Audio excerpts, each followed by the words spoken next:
J'ai touché à la magie, j'ai touché à la sorcellerie, je suis franc-maçon. Je vais vous expliquer comment tout ceci est arrivé. J'ai touché à la magie, j'ai touché à la sorcellerie, je suis franc-maçon. Je vais vous expliquer comment tout ceci est arrivé. J'ai touché à la magie, j'ai touché à la sorcellerie, je suis franc-maçon. Je vais vous expliquer comment tout ceci est arrivé. Il y a tellement beaucoup de détails à dire par rapport au ministère de Marcelo Tunasi. Et pourquoi est-ce que je reviens encore sur ce détail? C'est parce que j'ai eu une discussion hier avec certains jeunes, principalement une jeune fille, une jeune fille qui fréquentait une église de Mohamed Sanogo ici. Et ils avaient besoin de la lumière par rapport à ces faux pasteurs et tout. Et chose que Dieu m'a conduit dans cette mission à pouvoir les exposer, les hérésies dans leur doctrine. Alors, je suis tombé sur une vidéo aujourd'hui sur Internet qui parlait, la vidéo qui était intitulée « Pasteur Marcelo Tunasi a-t-il touché la magie ?» etc. Et il essaie de démontrer en fait que non, il n'a pas touché la magie. Mais c'est plutôt faux. Donc, il a touché en fait la magie. Et qu'est-ce qui démontre qu'il a touché la magie? C'est lui-même qui le dit. Et quand il le dit, en fait, comme Satan fonctionne toujours avec le subliminal, Satan fonctionne très souvent avec le code. Très souvent, les personnes qui ne se rapprochent pas de la parole de Dieu, qui ne méditent pas en profondeur la parole de Dieu, ils vont rester bernés par cela, par ce genre de révélation. Alors, Marcelo Tunasi dit à partir de 2 minutes que, en fait, que Dieu il a eu une vision de la part de Dieu, où Dieu l'a montré son ministère, en quelque sorte, sous la forme du monument de Bruxelles. En fait, le monument de Bruxelles, Dieu l'a montré le monument de Bruxelles qui remplissait toute la terre. Et Dieu l'a par ensuite dit ceci, que son ministère va aussi également remplir la terre. Et on a commencé à travailler pour les autres. Et puis un jour, je vois une vision, je vois l'atomium. L'atomium, vous connaissez l'atomium? Cette statue-là qui est à Bruxelles, qui a des formes comme ça. Je vois cette statue qui remplit la terre. Et puis Dieu me dit, ton ministère va commencer sur le plan international à Bruxelles, et puis il va se répandre sur toute la terre. Et voilà que je suis ici. Et on a commencé à travailler pour les autres. Et puis un jour, je vois une vision, je vois l'atomium. L'atomium, vous connaissez l'atomium?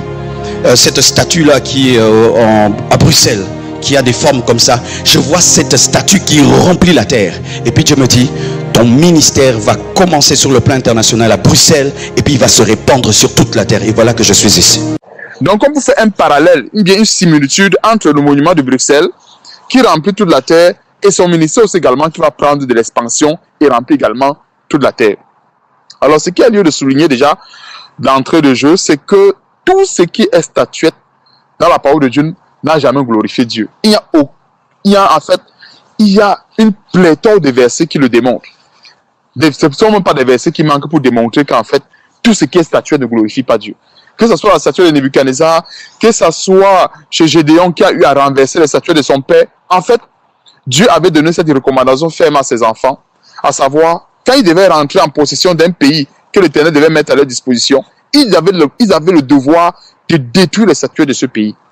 Mais alors, il fait comprendre que pour le monument de Bruxelles, c'est une statuette que Dieu a approuvée et que son ministère va prendre de l'expansion à l'image de cette statuette. Voilà la séduction qui est vendue comme cela. Et cette statuette-là, en fait, il y a une similitude avec le A de la cabale juive de Ivan Castano d'Impact Centre Chrétien. Parce que j'ai pris des photos que je t'ai envoyées. Quand tu regardes les boules de ces statuettes, c'est le même nombre de boules qu'on retrouve sur la statuette, sur le A d'Impact Centre Chrétien d'Ivan Castano. Alors, il y a une autre boule qui est en haut, qui est comme sur le symbole d'un feu. Cette boule-là n'existe pas normalement sur la statuette, mais j'ai remarqué que sur la statuette, il y a cependant un drapeau. Et c'est subliminal. Et tu vois, très souvent, ces choses, c'est une façon de déguiser leur appartenance à Satan. Et un autre détail aussi également, qui démontre amplement leur appartenance à la cabale juive, c'est que le même ministère qu'on retrouve chez Ivan Castano, c'est le même ministère qu'on retrouve chez Marcelo Tunasi. Et qu'est-ce qui se passe? Je crois qu'au fur et à mesure que le temps passe, pour une façon de pouvoir prendre des galons, ils n'ont plus le choix de s'affirmer correctement. C'est pour ça que, je crois que c'est Ivan Castano, la dernière fois, il a fait une vidéo où il n'avait pas le choix d'affirmer son appartenance à la franc-maçonnerie. Il n'avait pas de choix. Parce que quand il a fait cette vidéo, il savait que peut-être ça pouvait ébranler ses têtes. C'est pour ça qu'il a introduit même la vidéo en disant « Malheureusement, je dois l'avouer ». Alors quand on doit avouer quelque chose, c'est parce qu'on se retrouve devant les faits difficiles. On se retrouve dans une situation difficile. On se dit « S'il faut que je continue à cheminer avec mon maître, je dois avouer certaines choses ». Et c'est ce qu'Ivan Cassano a compris. Et c'est pour ça qu'il vient avouer son appartenance à la franc-maçonnerie à travers les Simpsons. Malheureusement, je dois l'avouer, mon baromètre, c'est pas la Bible, c'est les Simpsons. Mon baromètre, c'est pas la Bible, c'est les Simpsons. Mon baromètre, c'est pas la Bible, c'est les Simpsons.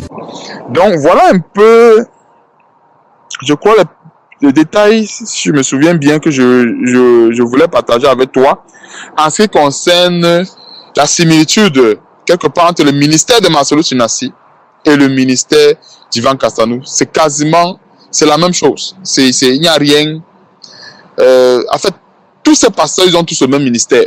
Ce n'est pas pour rien qu'ils sont ensemble, ils ont le même évangile, etc. quoi. Donc, voilà ce que j'avais apporté comme élément. Si ça peut aider certaines personnes à sortir de ces fausses églises, à ne plus suivre ces faux pasteurs et à rechercher véritablement le Seigneur Jésus-Christ pour leur propre vie, afin de rechercher vraiment une vraie communion avec Dieu.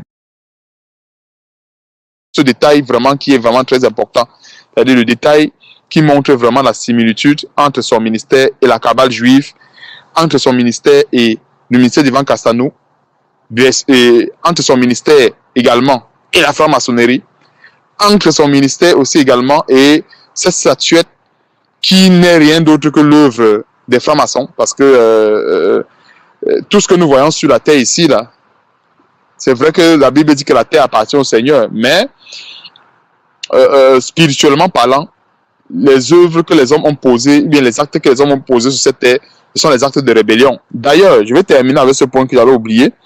J'ai fait une petite recherche sur Google par rapport au symbole de l'atomium, dont il parle dans je voulais dire dans la vidéo. Symboliquement, l'atomium incarne l'audace d'une époque qui a voulu confronter le destin de l'humanité avec les découvertes scientifiques. Alors, c'est quoi le destin de l'humanité? Dieu a créé, bien quand Dieu crée l'homme, c'est pour que l'homme puisse revenir à lui. Parce qu'en fait, quand Dieu crée l'homme, beaucoup de gens pensent que nous, quand nous venons sur la terre, peut-être dans le sein de nos mamans et tout, qu'on n'existait pas ailleurs. Non, on existait ailleurs, comme le dit Éphésiens. Je crois que c'est l'apôtre Paul qui dit que Dieu nous a connus d'avance, avant la fondation du monde. Donc, tout homme a ce devoir-là de revenir à Dieu. Et quand nous regardons le symbole de cet atomium qu'il assimile à son ministère, c'est plutôt le symbole de la révolte contre Dieu.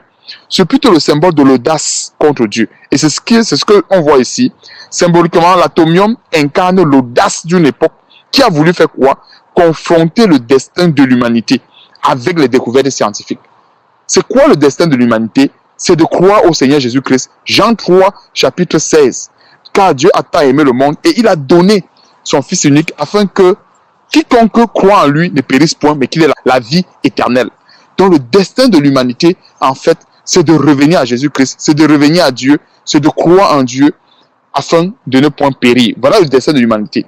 Alors que cet atomium qui représente le ministère de Marcellus Sunassi, selon ce qu'il dit dans cette vidéo, c'est plutôt le symbole de l'audace contre Dieu, le symbole de la rébellion contre Dieu. Donc il n'y a rien de nouveau sous le soleil. Et ces gens font tout pour passer le message avec des codes. Et c'est quand on fait des recherches comme ça, quand Dieu nous amène à faire des recherches comme ça par la grâce de Dieu, que en fait les yeux sont ouverts, parce qu'on se retrouve devant une situation où en fait les gens sont tellement aveuglés par Dieu m'a dit, Dieu m'a dit, Dieu m'a dit, et on n'arrive même plus à examiner en fait ce Dieu m'a dit là. Dieu ne peut pas donner une révélation qui va à l'encontre de sa volonté, qui va à l'encontre de sa parole. Dieu ne peut pas inspirer un vrai ministère qui est basé déjà sur la rébellion. Parce que quand nous voyons ce symbole qui est l'audace, c'est l'audace contre qui? C'est l'audace d'une époque qui a voulu confronter le destin de l'humanité avec les découvertes scientifiques. Nous savons tous que toutes les découvertes scientifiques, c'est une forme de rébellion contre Dieu. C'est une manière, des fois, parce qu'aujourd'hui, nous voyons très souvent les robots que les scientifiques veulent créer. En fait, à travers les robots, les scientifiques veulent démontrer à Dieu que Dieu n'est pas le seul à créer l'être humain. L'homme veut s'élever au-dessus de Dieu en disant que moi aussi, il peut créer l'être humain. Vous voyez un peu. Donc, je vais m'arrêter là pour ne pas être trop long. Donc, que Dieu soit loué. Et voilà les petits détails que je tenais à partager. Et gloire à Dieu pour toutes choses.